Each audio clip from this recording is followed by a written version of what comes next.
चलिए खबरों में आगे बढ़ेंगे। 10 तारीख को कर्नाटक में विधानसभा चुनाव के लिए वोटिंग होनी है और चुनाव प्रचार तो अब खत्म हो गया है। प्रचार के दौरान कांग्रेस और बीजेपी ने एक दूसरे पर तमाम आरोप भी लगाए हैं। अब देखना यह होगा कि वोटिंग के दिन किसका पलड़ा भारी रहेगा और कौन सा मुद्दा इस चुनाव में हावी रहेगा। देखिए हमारी खास रिपोर्ट।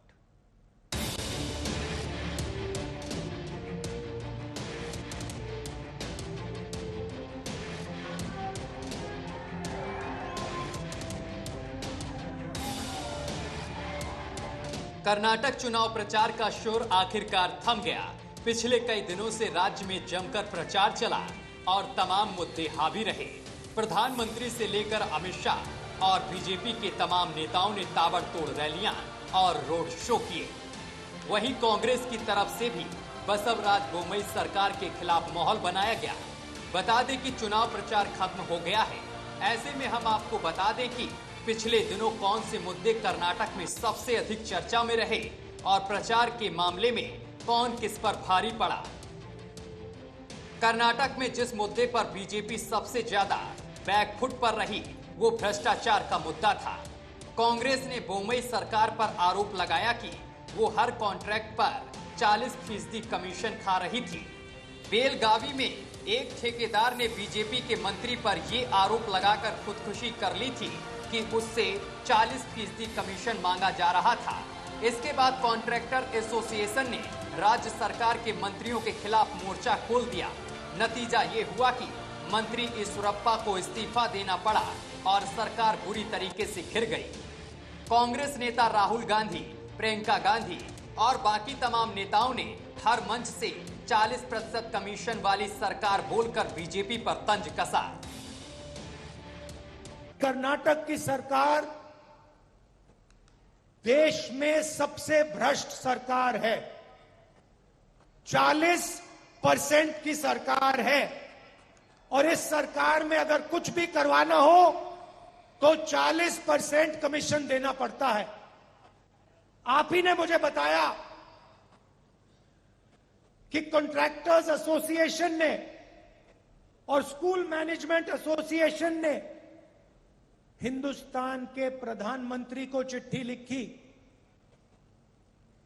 कि कर्नाटक में 40% कमीशन लिया जा रहा है।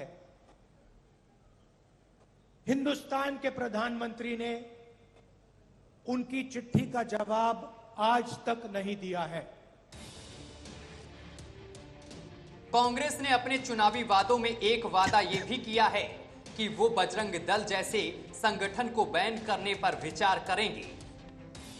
पार्टी की तरफ से बजरंग दल की तुलना पीएफआई से की गई। ये मुद्दा कांग्रेस पर बुरी तरह बैकफायर कर गया। बीजेपी ने बजरंग दल को सीधे बजरंग बली से जोड़ दिया और पूरा मुद्दा भगवान के अपमान पर आ गया।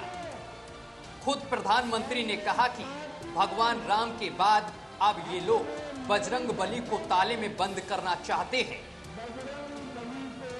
हनुमान जी की पवित्र भूमि को प्रणाम करने के लिए आया हो, उसी समय कांग्रेस पार्टी ने अपने मैनिफेस्टो में बजरंग बली को ताले में बंद करने का निर्णय किया है।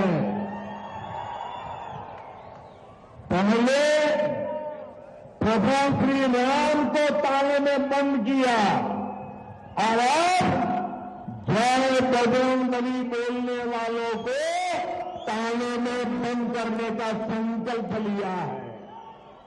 यह देश का दुर्भाग्य है कि कांग्रेस पार्टी को प्रभु श्री राम से भी तकलीफ होती थी और अब जय बजरंग बली बोलने वालों से भी तकलीफ हो रही है।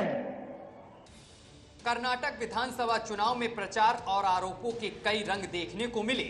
चुनाव प्रचार के शुरुआती दौर में कांग्रेस बीजेपी पर बढ़त बनाती हुई दिखी, पर बजरंग बली की एंट्री होने के साथ परिस्थितियां बीजेपी के फेवर में होने लगी। इस चुनाव में बजरंग बली कांग्रेस बीजेपी में से किसका साथ देंगे, ये 13 तारीख को आने वाले नतीजों से पता चलेगा।